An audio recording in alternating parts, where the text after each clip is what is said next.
What are the power dynamics in ethnographic research? Imagine walking into a community and trying to understand their way of life. It might seem simple, but hidden beneath are complex relationships of influence and control.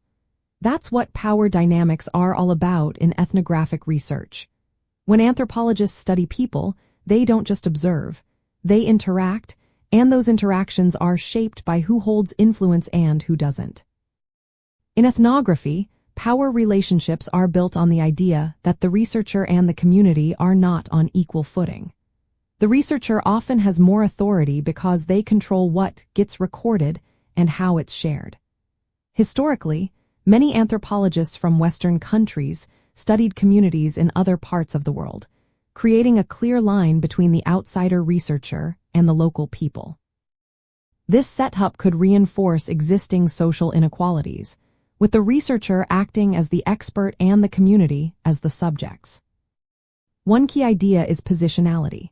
This means that a researcher's background, such as their nationality, gender, or social class, affects how they see and are seen by others. For example, a researcher from a wealthy country might be treated differently than one from a less privileged background.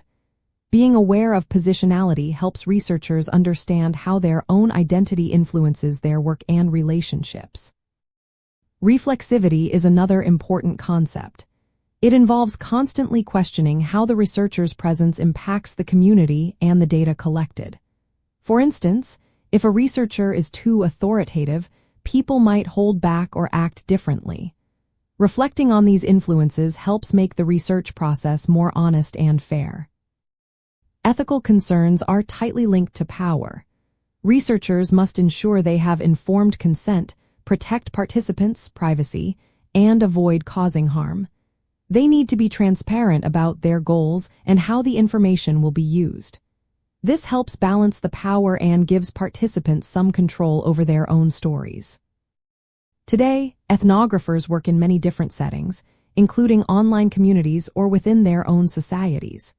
This changes traditional power dynamics. For example, studying a group you belong to can bring questions about bias and objectivity. Sometimes, studying powerful groups like government officials or business leaders can flip the usual dynamic, making the researcher less powerful than their subjects. In practice, managing these relationships involves building trust. Researchers often spend time participating in daily activities to become part of the community. They might dress like locals, speak their language, or share meals. This helps reduce the distance and makes people more comfortable sharing their experiences. Negotiating roles is also key. A researcher might need to adapt their behavior or language to fit in.